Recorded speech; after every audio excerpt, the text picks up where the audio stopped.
আমার কাছে মনে হয় এই বিএনপি 12 ফেব্রুয়ারি ফেব্রুয়ারি পর্যন্ত যাওয়ার আগে তারা আগে পরাজয় মেনে নিয়েছে। আমরা চাই আপনারা আগে থেকে পরাজয় বরণ করার দরকার নেই, সুস্থ ধারার রাজনীতি করেন। শহীদ জিয়ার যে বিএনপি, বেগম খালেদা জিয়ার যে বিএনপি, সেই বিএনপির আদর্শ বাংলাদেশপন্থী রাজনীতি করেন, তাহলে আপনাদের যেই হারানো অতীত আছে সেটা ফিরে আসবে। আমি অনুরোধ করবো জনাব তারেক রহমানকে, এখনো সময় আছে, আপনার দলকে আপনি সংস্কার করেন। জুলাই বিপ্লবের যে আকাঙ্ক্ষা, শহীদদের যে আকাঙ্ক্ষা, সেটাকে ধারণ করেন। সন্ত্রাসী যে আছে, নারী হেনস্থাকারী যারা আছে, তাদেরকে আইডেন্টিফাই করে তাদেরকে বিচারের আওতায় নিয়ে আসেন। এবং আমরা দেখতে পাচ্ছি জনাব তারেক রহমান ঘন্টার পর ঘন্টা বক্তৃতা দেয়, কিন্তু তার সারা দেশের বক্তৃতার মধ্যে হায়ের পক্ষে আমরা কোনো ক্যাম্পেইন দেখতে পাই না। আরে ভাই, হায়ের পক্ষে যদি ক্যাম্পেইন করতে ভয় পান, তাহলে আপনার কি অবস্থান পরিষ্কার করে আপনি কি সেই ফেসিবাদী কাঠামোকে ফিরে আসতে চান? হাসিনার যে কাঠামো ছিল সেই কাঠামোকে ফিরে আসতে চান? আমরা বলতে চাই আপনার অবস্থান পরিষ্কার করেন। বাংলাদেশে যদি রাজনীতি করতে হয়, এই হায়ের পক্ষে ক্যাম্পেইন করতে হবে, জুলাইয়ের আকাঙ্ক্ষাকে ধারণ করতে হবে, শহীদদের আকাঙ্ক্ষাকে ধারণ করতে হবে, ইনসাফের পক্ষে কথা বলতে হবে, এবং সন্ত্রাসী, চাঁদাবাজ, দুর্নীতিবাজদের বিরুদ্ধে জিরো টলারেন্স দিতে ঘোষণা করতে হবে।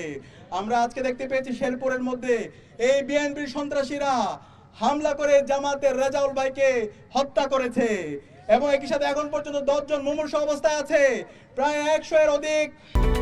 Japan Bangladesh joint venture company JBS holdings limited জনতা তারা আহত অবস্থায় হাসপাতালে আছে।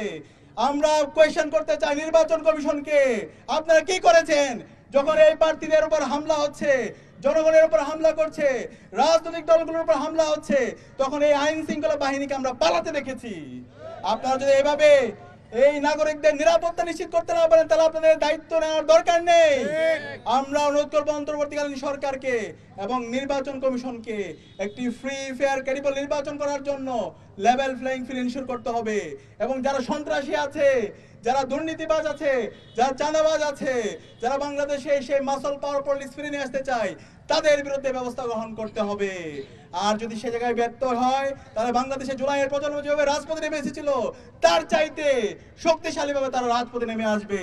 এবং সাবধান করতে চাই, যারা আমার মা বোনদের উপর হামলা করছেন, ওই কাপুরুষের দল, তোদেরকে সাবধান করে দিচ্ছি, আর কোন আমার মা বোনের উপর যদি হামলা হয়, তোদের ঠিকানা এই বাংলাদেশে হবে না।